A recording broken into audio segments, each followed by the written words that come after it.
Assalamualaikum warahmatullahi wabarakatuh. Yang kami hormati, Ibu Rini Kurniasi, SLC MSI, selaku dosen pengampu dari mata kuliah Imunokimia. Pada kesempatan kali ini, kami dari kelompok 7 akan mempresentasikan yang sudah kami diskusikan mengenai teknik imunokimia dengan kasus tren malaria yang meningkat. Anggota kelompok kami terdiri dari Maulana Hanif Firdaus, Lutfiana Najwa, Nur Najmi Maulidia, Devina Nasya Guritno, dan juga Raffi Irsyad Saputra. Next. Oke, mungkin akan kami awali dengan pembahasan malaria itu sendiri. Nah, penyakit malaria ini merupakan penyakit infeksi yang disebabkan oleh parasit Plasmodium dan juga ditularkan melalui gigitan nyamuk Anopheles betina. Kemudian penyakit ini tuh bersifat akut dan juga berpotensi fatal jika tidak segera didiagnosis dan juga ditangani secara tepat dan juga secara cepat. Nah, malaria ini memiliki gejala seperti demam, nyeri otot, dan juga anemia. Seringkali tidak spesifik dan juga mirip dengan penyakit lainnya seperti demam berdarah atau tifoid. Nah, kasus malaria sendiri berdasarkan World Malaria Report 2022, malaria ini tuh menjadi beban global dengan 247 juta kasus di 84 negara endemi, salah satunya di negara Indonesia dengan adanya peningkatan kasus dari tahun 2023 sebanyak 546 kasus dan juga tahun 2024 meningkat hingga 543.965 kasus dan 89%-nya berasal dari Papua. Sehingga perlu adanya diagnosis malaria dengan metode yang cepat dan juga akurat. Nah, diagnosis klinis semata itu tidak cukup spesifik karena tadi gejala dari malaria ini mirip seperti gejala demam pada umumnya gitu, sehingga sulit untuk dideteksi apabila hanya diagnosis klinis. Nah, salah satu pendekatan diagnosis yang menjanjikan yaitu penggunaan teknik imunokimia, yaitu metode yang memanfaatkan interaksi spesifik antara antigen dan juga antibodi. Teknik ini memiliki spesifisitas dan juga sensitivitas yang tinggi serta dapat mendeteksi antigen meskipun dalam jumlah yang sangat kecil.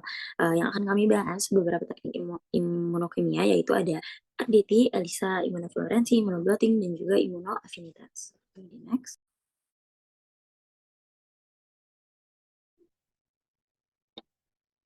Oke, selanjutnya terkait dengan pembahasan ini yaitu adalah patogenesis dan juga patofisiologi dari si penyakit malaria sendiri. Sebelumnya kan udah cepat disinggung ya kalau misalkan penyakit malaria itu adalah salah satu penyakit memang dia itu disebabkan oleh si genus Plasmodium ini ya, di mana penularannya itu dia itu bisa melalui gigitan nyamuk Anopheles betina yang udah terinfeksi.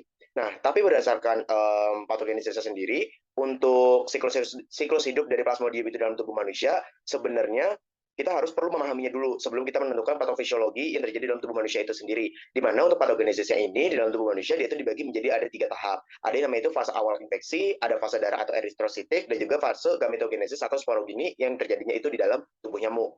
Nah, untuk fase awal infeksinya sendiri, dia itu biasanya sporozoid yang berada di dalam kelenjar ludah dari si gigitan nyamuk tersebut, dia itu akan mulai masuk nih nanti ke dalam pembuluh darah. Dan di sporozoid tersebut nanti dia bakal bergerak menuju hati dan akan menginfeksi dari sel parenkim hati itu sendiri dan akan mengalami perkembangan sebagai skizon. Nah, tapi pada fase skizon ini, ketika dia itu belum pecah, dia itu belum bisa yang namanya itu mengalir di dalam aliran darah. Jadinya, dia itu cuma bisa mulai menginfeksi apabila si skizon yang ada di dalam hatinya ini pecah dan melepaskan bentuk baru dari si sporozoidnya ini, yaitu adalah merozoid yang dialirkan ke dalam ke aliran darah dan juga bisa menginfeksi eritrosit nantinya. Nah, baru nanti dia mulai berkembang lagi nih. Dari si merozoidnya berkembang lagi jadi trofozoid, berkembang jadi skizon lagi, dan juga nanti dia itu akan bisa menyebabkan eritrosit pecah itu sekitar 24 sampai dengan 72 jam tergantung dengan spesies dari si bakteri spesies yang membawa parasit tersebut itu seperti apa. Dan biasanya untuk eritrositnya tersebut, dia itu juga bisa mengalami namanya perubahan bentuk berupa yang namanya itu pembentukan cincin, di mana kurang dari 12 jam apabila si parasit ini udah bisa menginvasi atau menginvasi eritrosit, dan juga si parasit akan memakan hemoglobin yang dimiliki dari si manusia itu sendiri. Nah, sedangkan untuk fase gametogenesis dan juga sporogeni yang terjadi pada nyamuk, di mana ketika merozoid itu udah berada di dalam tubuh manusia, dia itu juga memiliki mengandung yang namanya itu gametosit, di mana dia itu dibagi jadi 2, ada yang namanya itu mikrogamet sama makrogamet. Jadi mana nanti dia itu bisa meningkatkan penyebaran luas terkait dengan parasit yang dibawa si nyamuk ini nantinya. Nah, jadi untuk patofisiologinya itu seperti apa sih? Jadi kita tadi udah jelasin ya terkait dengan patogenesisnya. Nah, untuk patofisiologinya dia itu bisa yang namanya itu menyebabkan gangguan aliran darah, yang dimana dia itu bisa menyebabkan kerusakan organ, terutama pada bagian otak dan juga ginjal. Nah, sebenarnya Untuk kasus seperti itu bisa terjadi dikarenakan ada dua jenis komplikasi, yaitu ada yang namanya itu komplikasi resetting sama sekuestrasi. Nah, resetting ini adalah salah satu keadaan atau kondisi di mana ketika eritrosit yang udah terinfeksi, dia bakalan mengikat eritrosit lainnya. Jadi di mana dia itu bakal menyebabkan si pembuluh darah itu akan mengalami penggumpalan. Nah, sedangkan kalau si sekuestrasi itu, di mana eritrosit yang udah terinfeksi, dia bakal menempel pada endotel organ vital. Jadi dia itu bukan pengaruhnya ke eritrosit lainnya, tapi dia langsung ke organnya, sehingga menyebabkan yang namanya itu mikrosirkulasi. Nah, justru kalau misalkan parasit ini udah berhasil menginfeksi si eritrosit tersebut, nanti dia bisa menghasilkan namanya itu protein. Nama proteinnya adalah PFEMP1, jadi mana bisa membuat RBC itu nanti menempel di dinding pembuluh dan juga bisa menyebabkan reaksi-reaksi yang tadi. Di mana kalau misalkan di otak, itu dia bisa menyebabkan yang namanya itu malaria cerebral. Kalau misalkan dia udah benar-benar sifatnya udah fatal banget. Kemudian yang kedua, itu di ginjal. Kalau misalkan di ginjal itu dia bisa menyebabkan yang namanya gangguan ginjal akut. Dan kalau misalkan di hati, dia itu bisa menyebabkan yang namanya malaria biliosa. Dan juga kalau misalkan di paru-paru, dia itu bisa menyebabkan yang namanya ARDS atau gagal napas akut, seperti itu. Seperti yang ada di bagian kanan, itu ada beberapa komplikasi yang mungkin terjadi, seperti disfungsi endotel dan juga koagulasi, edema otak dan juga disfungsi neurologis, serta gagal ginjal akut ataupun dikenal akut.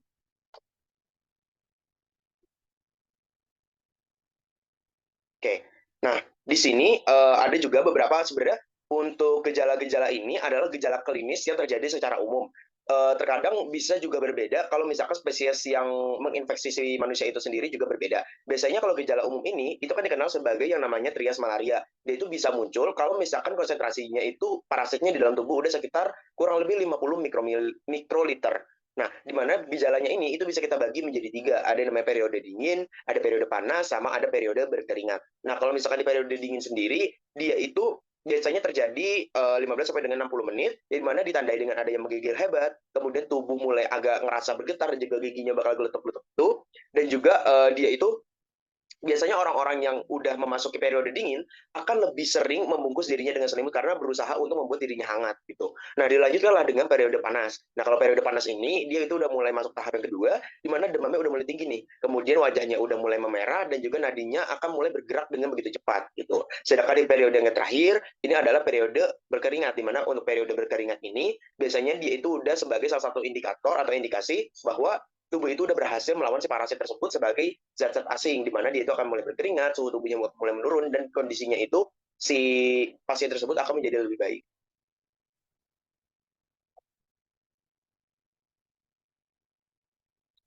Oke, kemudian ada juga pembahasan terkait dengan respon imun. Nah, di sini kalau untuk respon imun terhadap infeksi dari malaria sendiri, kita lebih fokusnya itu pada sel T. Nah, sel T itu kan termasuk ke dalam salah satu sistem komponen dari sistem imun adaptif ya. Jadi, di mana kita perlu mengetahui bagaimana cara kerjanya sel T ini dalam menangani si infeksi malaria ini sebagai salah satu parasit yang memang mengganggu tubuh manusia. Nah, pertama, kita perlu memahami dulu bagaimana sporozoid itu bisa masuk ke dalam tubuh manusia dan mekanisme umumnya seperti apa. Jadi untuk sporozoid plasmodium itu sendiri, kan tadi kan udah masuk ke dalam pembuluh darah melalui kelenjar ludah yang ada di dalam nyamuk ya. Jadi dia itu bisa masuk kemudian mengalir dalam pembuluh darah. Jadi secara umum mekanisme si sistem imun ini itu adalah dengan proses fagositosis gitu. Tapi sebenarnya tidak sepenuhnya fagositosis ini bisa berjalan dengan lancar karena ada beberapa jenis dari si parasit malaria ini yang memiliki kemampuan evasi atau mengelabui sistem imun yang nanti bakal dibahas di akhir. Jadi perannya yang pertama itu yang paling berperan banget adalah sel dendrit. Sesuai dengan poin yang pertama, sel dendritik akan memproses antigen plasmodium untuk aktivasi sel T naif. Nah, sel T naifnya ini itu ada dua jenis. Ada yang namanya itu sel T CD4+, yang dimana dia itu bertindak sebagai helper, dan juga ada sel T CD8+ yang bertindak sebagai sitotoksik. Jadi mana lokasinya pun untuk aktivasinya juga berbeda-beda. Kalau misalkan um, di bagian kelenjar getah bening atau di kelenjar getah bening di bagian kulit dan juga limpa itu diaktifkannya oleh DC dengan atau dendritic cell yang dimana dia itu termasuk ke dalam tipe CD8A+.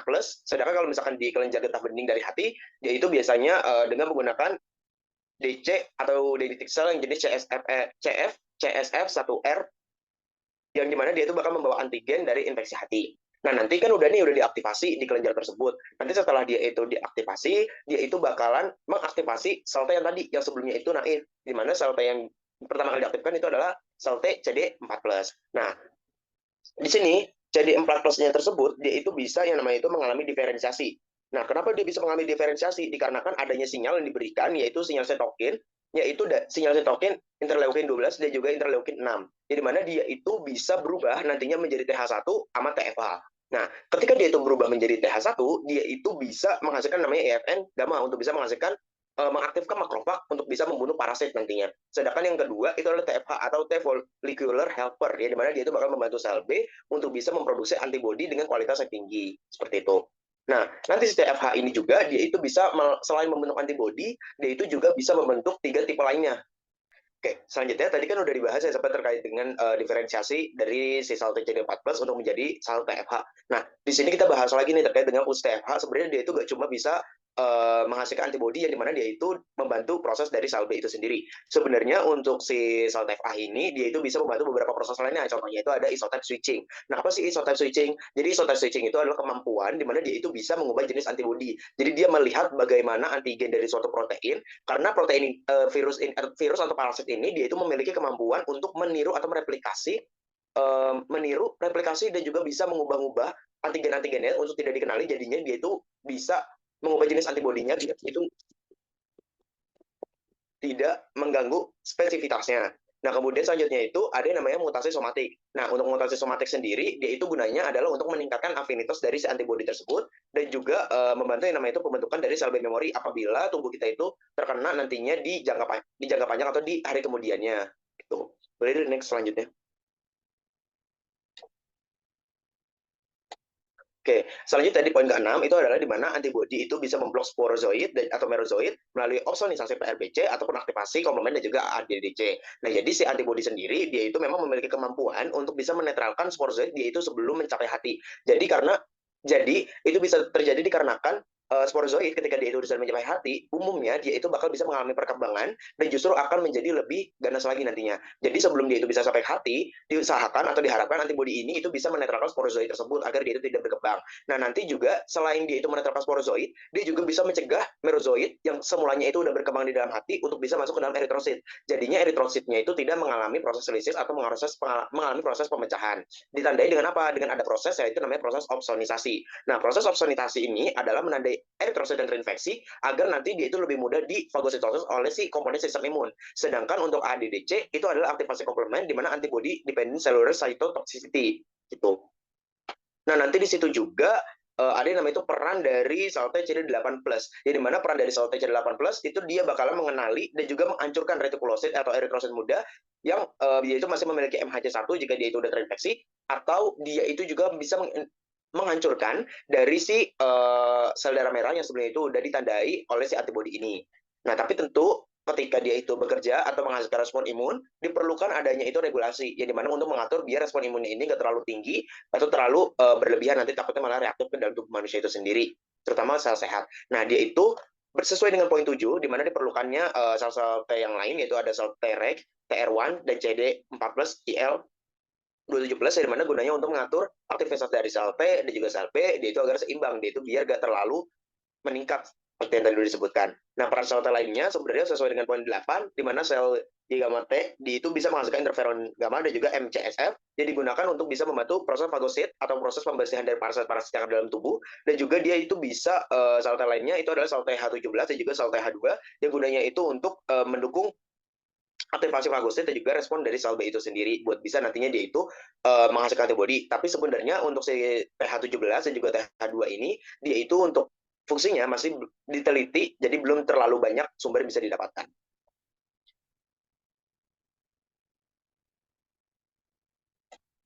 Oke, selanjutnya, upaya pengendalian malaria ini tidak hanya bergantung pada pengobatan, tetapi juga pada deteksi dini dan strategi pencegahan yang efektif. Nah, salah satu pendekatan utama dalam bidang ini adalah pemanfaatan antibodi baik dalam diagnosis maupun terapi. Nah, dua jenis antibodi yang paling banyak digunakan untuk diagnosis maupun terapi ini adalah antibodi monoklonal dan antibodi poliklonal. Di mana antibodi monoklonal adalah antibodi homogen yang dihasilkan oleh satu jenis sel B yang dikloning sehingga hanya mengenali satu epitop spesifik dari suatu antigen. Seperti terlihat pada gambar bahwa antibodi ini hanya mengenali satu pola antigen. Kemudian keunggulan utama dari antibodi monoklonal ini adalah spesifitas dan afinitasnya yang tinggi, menjadikan dia sangat sensitif dalam mendeteksi antigen. Nah, antibodi monoklonal ini telah digunakan dalam lingkup yang luas untuk diagnosis dan terapi pada kedokteran, biokimia, dan bioteknologi. Antibodi monoklonal ini diproduksi menggunakan teknologi hibridoma, yaitu melalui fusi antara sel B dari hewan yang telah diimunisasi dengan sel myeloma. Nah, kemudian untuk antibodi poliklonal ini dia terdiri atas campuran antibodi dari berbagai garis keturunan sel B yang mampu mengenali dan mengikat berbagai epitop dari suatu antigen. Seperti terlihat pada gambar bahwa antibodi ini mengenali berbagai pola epitopnya. Nah, antibodi poliklonal ini memiliki respon imun yang cepat dan efektif terhadap patogen. Selain itu juga sifatnya yang heterogen, cocok untuk aplikasi yang luas dalam diagnosis ataupun terapi penyakit. Umumnya, antibodi poliklonal ini digunakan untuk terapi terhadap mikroorganisme penghasil toksin dan penyakit tertentu. Nah, produksi antibodi poliklonal ini itu lebih sederhana dan cepat dibandingkan antibodi monoklonal. Nah, biasanya ini melalui imunisasi hewan atau secara in vivo. Boleh di next. Selanjutnya adalah proses produksi antibodi monoklonal, di mana proses produksi antibodi monoklonal ini dimulai dengan imunisasi hewan percobaan menggunakan antigen tertentu untuk merangsang sistem imun si hewan percobaan ini sehingga menghasilkan respon terhadap antigen tersebut. Nah, setelah imunisasi, nanti sel B limfosit yang memproduksi antibodi diisolasi dari limfa tikus. Nah, sel B tersebut kemudian difusikan dengan sel myeloma, yang mana sel myeloma ini adalah sel kanker dari sumsum tulang yang tidak dapat memproduksi antibodi, tapi dia mampu membelah tanpa batas. Nah, sel myeloma ini yang digunakan itu bersifat HGPRT negatif, sehingga dia tidak dapat bertahan dalam media HAT atau hiposatin aminopeterin jika tidak mengalami fusi. Nah, hasil fusi antara sel B dan sel myeloma ini menghasilkan sel hibridoma yang memiliki kemampuan membelah secara terus-menerus seperti sel kanker dan dia memproduksi antibodi seperti sel B. Campuran sel ini kemudian nanti dikulturkan dalam media HAT yang memungkinkan sel hasil fusi atau sel hibridoma ini bertahan hidup. Nah, setiap sumber dari kultur ini nanti kemudian diuji untuk mendeteksi produksi antibodi spesifik terhadap antigennya. Dan sel-sel hibridoma yang menghasilkan antibodi yang diinginkan kemudian diseleksi dan diperbanyak. Nah, setelah itu klon hibridoma yang menghasilkan antibodi spesifik ini dapat diperbanyak melalui dua cara, yaitu secara in vitro dan juga secara in vivo. Nah, akhirnya nanti antibodi yang dihasilkan dari kedua metode ini dipanen sebagai antibodi monoklonal, yaitu antibodi yang identik dan spesifik terhadap satu epitop antigen tertentu. Boleh di next. Nah, selanjutnya adalah produksi antibodi poliklonal, di mana diawali dengan imunisasi hewan dengan menyuntikkan antigen ke hewan percobaan. Nah, proses ini juga merangsang imun hewan untuk memproduksi berbagai jenis antibodi terhadap berbagai epitop dari antigen. Nah, selanjutnya adalah dia pengambilan darah, di mana setelah beberapa waktu dan dilakukan imunisasi yang berulang, darah diambil dari hewan yang telah diimunisasi dan darah tersebut akan mengandung antibodi poliklonal yang dihasilkan oleh berbagai sel B. Nah, kemudian dilakukan pemisahan serum dari sel-sel darah dengan cara disentrifugasi. Nah, serum ini yang mengandung semua antibodi yang tertentu. Kemudian serum ini akan dimurnikan untuk mendapatkan antibodi yang spesifik. Nah, untuk mendapat antibodi yang spesifik ini, serum dicampurkan dengan antigen yang diimobilisasi pada manik-manik separos. Nah, dan nantinya hanya antibodi yang mengenali antigen yang akan menempel pada manik-manik tersebut. Nah, kemudian dilakukanlah pemisahan antara antibodi spesifik dan tidak spesifik, di mana yang antibodi yang tidak mengenali antigen ini akan dicuci dan dibuang, sedangkan antibodi yang spesifik yang berikatan dengan antigen pada manik-manik separos ini kemudian dilepaskan dan dikumpulkan. Nah, proses ini akan menghasilkan antibodi poliklonal murni yang spesifik terhadap antigen yang digunakan dalam imunisasi. Nah, antibodi ini bisa digunakan dalam berbagai aplikasi imunologi seperti ELISA, Western blotting, dan atau immunohistochemistry. Nah, boleh di next. Bagaimana sih potensi si antibodi monoklonal dan antibodi poliklonal ini dalam mendukung pencegahan si malaria? untuk antibodi monoklonal ini dia dia kan tadi berasal dari satu klon sel B dan akan mengenali satu epitop spesifik dan antigen. Nah, eh, setelah diteliti bahwa untuk antibodi monoklonal ini seperti L9LS ini telah menunjukkan dia memiliki efektivitas yang tinggi dalam memberikan perlindungan jangka panjang yang hanya melalui satu kali pemberian. Nah, keunggulan lainnya ini dia memiliki profil keamanan yang sangat baik, minim efek samping serta ketergantungan yang rendah terhadap sistem imun inam. Jadikannya dia ini cocok untuk kelompok rentan seperti anak-anak, ibu hamil, dan pelancong ke daerah endemik.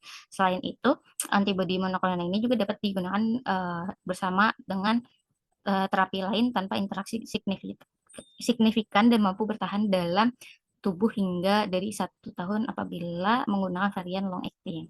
Namun antibodi monoklonal ini juga ada keterbatasannya di mana proses produksinya yang tadi telah dijelaskan itu tercenderung dia kompleks dan mahal. Serta karena hanya menargetkan satu epitop, nah antibodi monoklonal ini kurang fleksibel terhadap variasi antigenik seperti bisa jadi terjadi mutasi atau penghapusan gen HRP2. Nah, hal ini juga dapat mengurangi efektivitas dari antibodi monoklonal dalam deteksi maupun terapi malaria yang melibatkan strain dengan variasi antigen yang tinggi. Sedangkan untuk antibodi poliklonal, dia memiliki cakupan pengenalan epitop yang lebih luas karena dihasilkan dari berbagai keturunan sel B. Nah, antibodi poliklonal ini mampu mengenali berbagai epitop antigen pada Plasmodium falciparum seperti PVR-MA, terus PVR-H5, dan PVCY-RPA. Nah, hal ini memungkinkan antibodi poliklonal ini lebih toleran terhadap variasi antigen antar strain serta menargetkan berbagai tahap invasi parasit, terutama pada tahap merozoit. Nah, selain itu antibodi poliklonal juga dapat bekerja sinergis dengan antibodi lainnya sehingga meningkatkan potensi protektifnya, dan kemampuan ini sangat berguna untuk pengembangan nanti vaksin gitu, multivalen yang efektif terhadap vaksin malaria. Namun antibodi poliklonal ini juga memiliki kekurangan dalam spesifitas yang lebih rendah, resiko reaktivitas silang, serta variabel antar batch yang tinggi karena bergantung terhadap respon imun hewan penghasilnya. Dan penggunaan dalam aplikasi diagnosisnya antibodi poliklonal dan antibodi monoklonal ini bisa digunakan dalam rapid diagnostic test, terus ya juga ELISA, Western blotting, dan metode diagnosis lainnya. Boleh di next.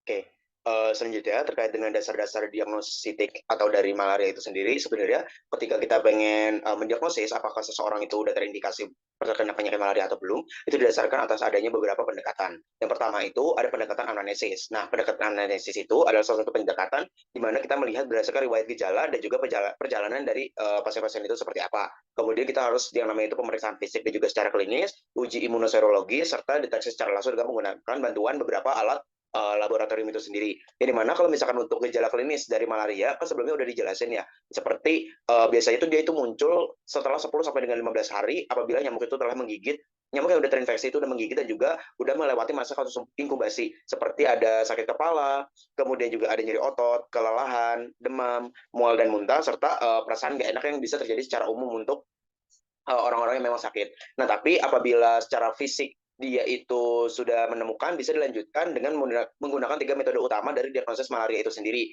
Ada 3 metodenya, itu ada mikroskopi darah, ada tes diagnostik cepat atau RDT, dan juga PCR. Untuk mikroskopi darah sendiri, itu kan identifikasi keberadaan spesies Plasmodium atau parasit itu melalui pewarnaan Giemsa atau Wright. Nah, sebenarnya untuk pemeriksaan ini, itu berdasarkan prinsip kerjanya, itu adalah deteksi secara langsung parasit yang ada di dalam tubuh pasien itu sendiri melalui pengamatan mikroskop dan dengan menggunakan yang namanya itu sediaan darah. Di mana sediaan darahnya itu sendiri nanti dibagi jadi 2, ada yang namanya darah tebal sama darah tipis. Kalau darah tebal itu bisa digunakan untuk mendeteksi jumlah parasit dalam jumlah yang sangat sedikit, sedangkan kalau misalkan dia itu darah tebal tadi, sedangkan untuk darah tipis biasanya dia itu untuk mengamati bagaimana morfologi dan identifikasi spesies dari Plasmodium yang bisa menyebabkan seseorang itu terkena penyakit malaria itu sendiri. Nah, biasanya kalau kelebihannya itu kalau mikroskopi darah dia itu lebih murah kemudian juga cepat, dan juga bisa mengidentifikasi spesies dari Plasmodium itu sendiri. Sedangkan untuk yang kedua yaitu adalah tes diagnostik cepat atau RDT, di mana merupakan tes immunochromatografi yang menargetkan antigen dari satu atau lebih spesies Plasmodium. Di mana untuk RDT atau Rapid Diagnostic Test, dia itu prinsip kerjanya adalah deteksi antigen dari Plasmodium dalam darah dengan menggunakan antibodi monoklonal yang terdapat pada strip test atau dipstick. Biasanya dia itu membutuhkan waktu yang cukup cepat juga, yaitu sekitar 15 sampai dengan 30 menit, dan kelebihannya itu dia praktis, kemudian mudah digunakan, dan juga nggak memerlukan alat laboratorium yang begitu khusus. Nah, kemudian yang terakhir itu ada yang namanya itu teknik PCR atau polymerase chain reaction. Nah, untuk PCR sendiri, dia itu prinsip kerjanya adalah bagaimana cara kita mendeteksi DNA parasit dari suatu plasmodium itu sendiri. Dan di mana dia itu memiliki kelebihan paling sensitif dan juga sangat spesifik, dan juga bisa mendeteksi yang namanya itu infeksi campuran dan parasitemia yang sangat rendah. Tapi kelemahannya ya dia itu biasanya mahal dan juga kompleks serta membutuhkan yang namanya tenaga kerja ahli.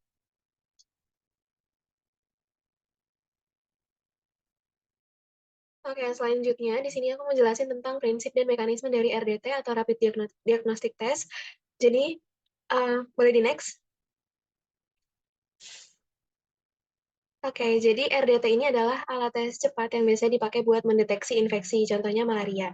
Nah, prinsip kerjanya itu berdasarkan reaksi antara antigen dan antibodi yang merupakan bagian dari sistem imun kita.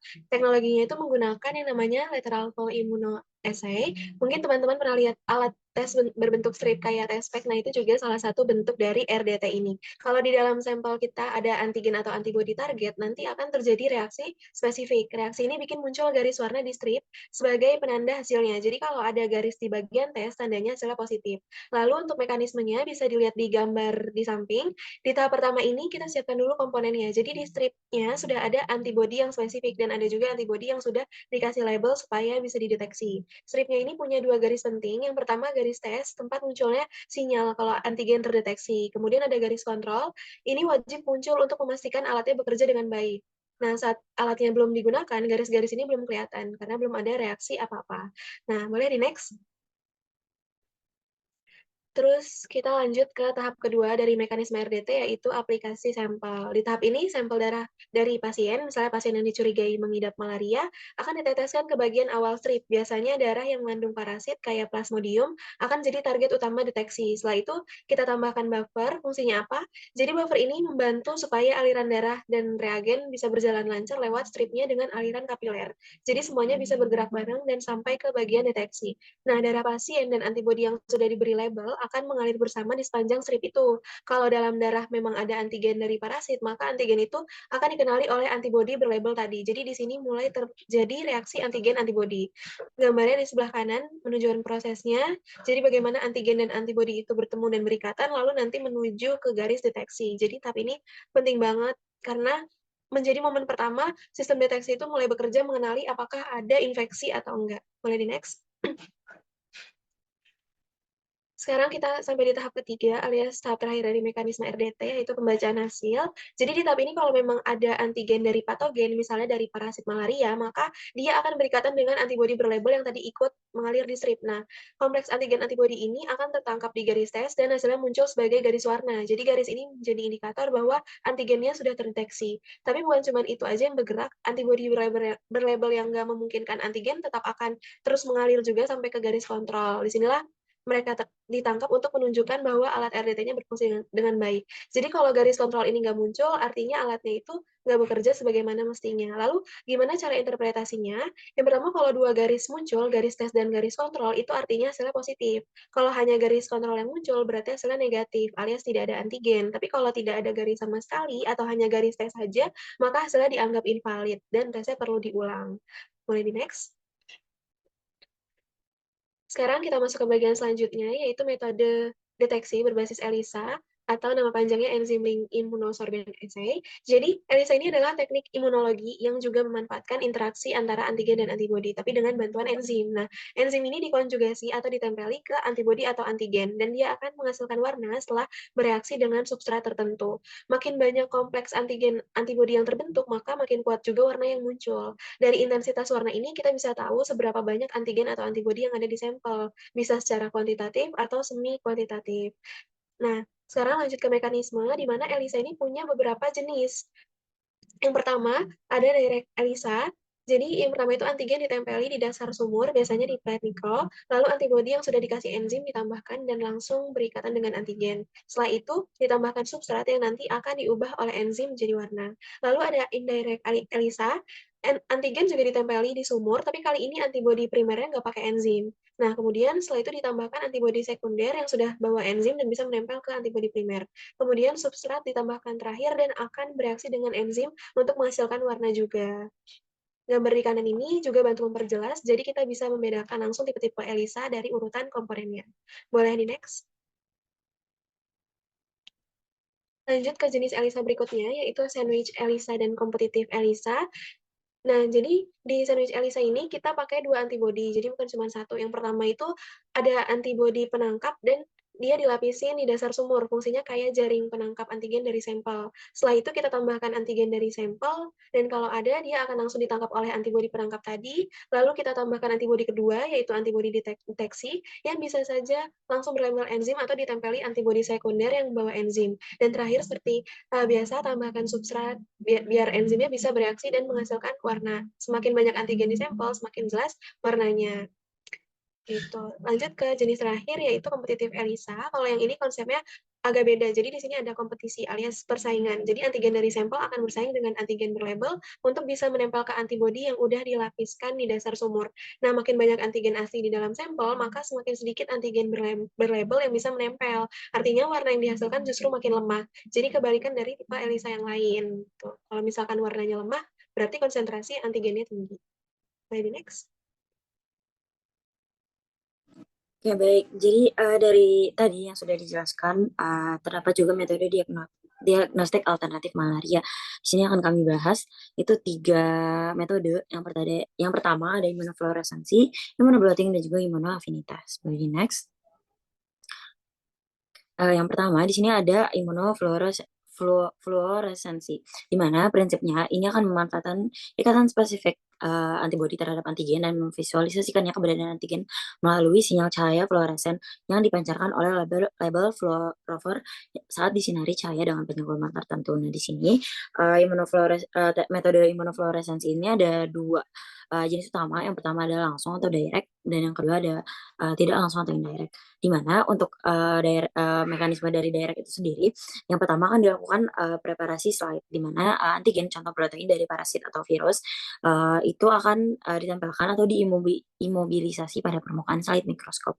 Kemudian akan ditambahkan antibodi primer, yaitu antibodi spesifik terhadap antigen tersebut. Ditambahkan antibodi ini telah dilabeli fluorokrom seperti FITC atau fluoresen isotiosianat. Kemudian antibodi primer akan langsung berikatan dengan antigen yang ada jika target memang ada dalam sampel. Yang terakhir, slide akan diamati menggunakan mikroskop fluoresen.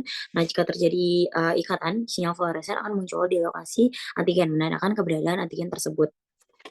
Selanjutnya, untuk mekanisme yang indirect, ini yang pertama akan dilakukan preparasi slide. Sama seperti metode langsung, antigen terlebih dahulu akan ditempelkan pada slide. Kemudian akan ditambahkan antibodi primer tanpa fluorokrom yang spesifik terhadap antigen. Nah, setelah antibodi primer berikatan dengan antigen, ditambahkan antibodi sekunder yang spesifik terhadap antibodi primer dan sudah dilabeli oleh fluorokrom. Kemudian antibodi sekunder akan berikatan dengan antibodi primer membentuk kompleks 3 lapis, yaitu antigen, antibodi primer, dan antibodi sekunder dengan yang berlabel fluorokrom. Nah, sinyal fluoresen akan terdeteksi jika antigen itu ada di dalam sampel. Ini next. Yang selanjutnya yaitu imunoblotting, di mana prinsip dari metode ini akan bekerja dengan memisahkan protein berdasarkan ukuran melalui elektroforesis gel, lalu mentransfer protein yang terpisah tersebut ke membran, dan selanjutnya dilakukan deteksi menggunakan antibodi yang spesifik terhadap protein target. Di sini ada beberapa tahapan. Yang pertama yaitu dilakukan elektroforesis gel, di mana sampel protein akan dijalankan pada SDS page. SDS page ini berfungsi untuk meluruhkan protein dan juga memberi muatan negatif, sehingga protein dipisah berdasarkan ukuran molekul. Protein kecil akan bergerak lebih cepat. Kemudian juga digunakan marker standar untuk membandingkan ukuran. Kemudian yang kedua, transfer protein ke membran. Setelah dipisahkan, protein akan dipindahkan atau ditransfer dari gel ke membran, biasanya PVDF atau nitroselulosa menggunakan elektrotransfer. Transfer ini penting agar protein dapat diakses oleh antibodi selama tahap deteksi. Kemudian yang ketiga, blocking membran. Nah, setelah transfer, setelah transfer, membran akan diblok menggunakan larutan seperti BSA. Ini untuk mengisi situs kosong di membran agar antibodi tidak menempel secara non-spesifik. Tanpa blocking bisa terjadi latar belakang tinggi yang mengganggu interpretasi. Yang keempat, membran akan diinkubasi dengan antibodi primer yang spesifik terhadap target protein. Antibodi ini akan berkaitan langsung dengan protein target jika ada. Setelah dicuci, membran akan diinkubasi dengan antibodi sekunder yang spesifik terhadap antibodi primer, biasanya IgG. Antibodi sekunder telah dilabeli dengan enzim seperti HRP atau Radish peroksidase untuk deteksi, dan yang terakhir yaitu deteksi sinyal. Di sini substrat enzim akan ditambahkan, misal chemiluminescent substrat untuk HRP, sehingga terjadi reaksi yang menghasilkan sinyal cahaya. Sinyal ini menunjukkan lokasi dan juga jumlah protein target yang dapat dideteksi dengan film X-ray atau detektor JCD. Mungkin boleh next slide. Yang terakhir, metode yang dibandingkan yaitu imunoafinitas, di mana prinsipnya yaitu didasarkan pada afinitas tinggi dan spesifitas antibodi terhadap antigen, sehingga molekul target dapat dipisahkan dari campuran kompleks dengan presisi tinggi. Sistem ini sering diterapkan dalam bentuk kolom imunoafinitas, di mana antibodi diimobilisasi. Mekanismenya ada 3 step di sini. Yang pertama, injeksi label analog, di mana sebuah molekul analog mirip analit target yang telah dilabeli dimasukkan ke dalam kolom yang mengandung antibodi imobilisasi. Kemudian label analog akan berikatan dengan antibodi dan juga membentuk kompleks. Yang kedua ada injeksi sampel. Sampel yang mengandung analit target akan disuntikan ke kolom, di mana analit target ini akan bersaing dengan label untuk berikatan dengan antibodi. Bila konsentrasi analit cukup tinggi, analit ini akan menggantikan label dari situs penyekatan. Kemudian analit akan menempel dan label terlepas. Yang terakhir, deteksi dan elusi, di mana komponen yang tidak terikat termasuk label yang tersingkir akan keluar dari kolom dan juga dapat terdeteksi. Setelah analit terikat, dilakukan elusi atau penyucian menggunakan buffer agar analit tidak dilepaskan dari antibodi. Kemudian yang terakhir, kolom akan diregenerasi dan dapat digunakan kembali. Boleh di next. Oke, jadi kan kita udah sama-sama mendengar terkait metode-metode apa saja yang ada RDT, ELISA, imunoafinitas, imunoblotting, imunofluoresensi. Nah, di sini kita akan menilik lebih lanjut kelebihan dan kekurangan dari masing-masing metode itu sendiri. Nah, untuk imunofluoresensi sendiri, kelebihannya itu dia memiliki sensitivitas dan spesifitas yang tinggi, dan juga dapat menunjukkan lokalisasi dari antigen secara spesifik di dalam jaringan atau sel melalui mikroskop fluoresens. Nah, jadi bisa diaplikasikan dalam analisis histopatologi. Nah, selain itu, imunofluoresensi sendiri dia memiliki kekurangan, diantaranya itu butuh peralatan khusus seperti tadi mikroskop fluoresens, interpretasi hasilnya itu subjektif sehingga memerlukan keahlian khusus dalam menggunakan imunofluoresensi. Selain itu, tidak dapat digunakan untuk high throughput yang screening yang tinggi seperti itu. Nah, kita masuk ke immunoblotting atau Western blot, di mana immunoblotting sendiri memiliki kelebihan yakni mampu mendeteksi protein tertentu dari campuran kompleks serta dapat membedakan isoform protein berdasarkan ukuran molekul. Namun, kekurangan dari immunoblotting sendiri ialah prosesnya memerlukan waktu yang lama, berkisar antara 1 hingga 2 hari dan melibatkan beberapa tahapan teknis yang rumit. Nah, selain itu, metode ini juga sama seperti imunofluoresensi tadi, tidak cocok untuk penggunaan cepat dalam jumlah sampel yang besar, seperti itu. Nah, selanjutnya ada imunoafinitas atau immunoaffinity purification. Itu kelebihannya dapat melakukan pemurnian protein secara spesifik, terutama ketika jumlah protein itu kecil. Nah, umumnya metode ini sendiri dia lebih banyak digunakan untuk tujuan yang preparatif, seperti isolasi protein untuk penelitian lanjutan, seperti itu. Bukan sebagai metode diagnostik secara langsung, seperti itu. Nah, kelebihan dari imunoafinitas sendiri adalah memiliki spesifitas yang sangat tinggi karena memanfaatkan antibodi yang terikat di matriks untuk menangkap protein target. Nah, karena sifatnya yang preparatif tadi juga, metode ini tuh memberikan hasil visualisasi yang hasil visual, kayak positif atau negatif. Hasil visual atau dia hasilnya nggak kuantitatif seperti itu. Nah, ditambah karena penggunaan antibodi ini dia biayanya itu relatif tinggi seperti itu. Nah, untuk RDT atau Rapid Diagnostic Test, RDT ini memiliki kecepatan hasil kurang dari 30 menit sehingga bersifat praktis gitu. Nah, jadi RDT ini jadi salah satu metode yang paling banyak digunakan seperti itu. Nah, selain itu, kelebihan dari RDT sendiri dia tidak memerlukan peralatan laboratorium yang kompleks seperti itu. Nah, jadi ideal untuk screening awal atau untuk digunakan di daerah-daerah yang terpencil dan dalam situasi yang darurat. Nah, namun kekurangan dari RDT sendiri ialah akurasinya itu tidak terlalu tinggi. Selain itu, RDT sendiri umumnya hanya memberikan hasil kualitatif, bukan kuantitatif seperti itu. Jadi menghasilkan berisiko false negatif atau false positif seperti itu.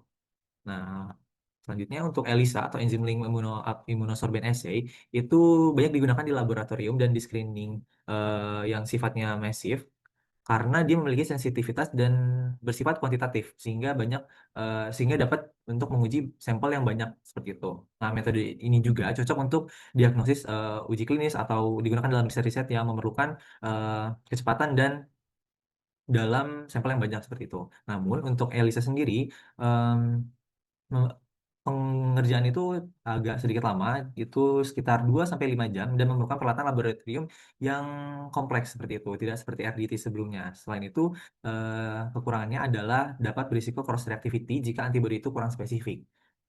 Seperti itu. Nah, itu kan tadi ada banyak metode dan kelebihan kekurangannya masing-masing. Jadi untuk memilih metode yang tepat itu kita perlu mempertimbangkan dari berbagai aspek, yaitu ada aspek klinis dan aspek praktis juga. Nah, untuk aspek klinisnya penting bagi kita untuk menilai apakah kita memerlukan sensitivitas yang tinggi atau yang rendah, karena semakin tinggi sensitivitas itu semakin cepat infeksi dapat dideteksi dan risiko hasil positif palsu juga akan semakin kecil juga gitu. Selain itu ada kondisi pasien juga. Jadi apabila pasien di kondisi akut itu antigen akan lebih mudah dideteksi ketimbang dari antibodi yang belum terbentuk. Jadi eh, akan lebih baik ketika fase akut itu dideteksi dengan antigen. Nah, untuk fase kronis itu metode berbasis antibodi itu lebih relevan karena antibodi itu kan udah terbentuk ketika fase kronis. Jadi dapat dideteksi dengan metode yang berbasis antibodi. Selain itu, untuk densitas patogen, ketika kita memerlukan analisis yang ternyata patogen dalam tubuh kita rendah, itu perlu metode yang ambang deteksinya itu rendah, yang ketika hanya sedikit patogen ada dalam tubuh kita itu sudah bisa dideteksi, maka kita memerlukan metode yang limit detection-nya itu rendah seperti itu.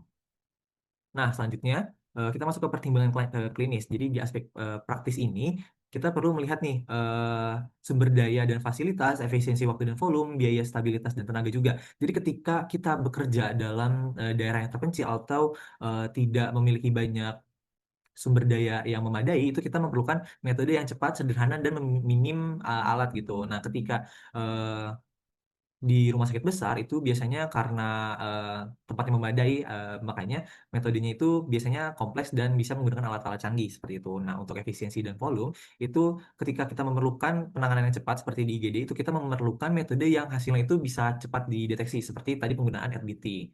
Nah, untuk kalau misalkan kita memerlukan screening yang banyak, itu kita bisa menggunakan metode yang batch, meski prosesnya itu lama. Seperti tadi menggunakan ELISA, seperti itu. Nah, untuk biaya, stabilitas, dan tenaga sendiri, metode yang murah itu biasanya cocok untuk pelayanan yang di vaskes yang primer. Sedangkan untuk yang metodenya itu mahal itu biasanya untuk yang lanjutan gitu pelayanannya. Nah, untuk reagennya itu sendiri kita harus mementingkan bahwa reagennya itu bisa stabil di ruangan di suhu rendah tanpa adanya cold chain kayak gitu, karena kita mementingkan dari biayanya itu sendiri kan. Nah, selanjutnya dari keahlian. Jadi kita harus melihat keahlian dari tenaga medis itu sendiri. Jadi ketika kita menggunakan metode sederhana, itu keahlian itu tidak menjadi hal yang krusial. Tapi ketika kita menggunakan metode-metode yang lebih spesifik, itu keahlian perlu ditingkatkan seperti itu.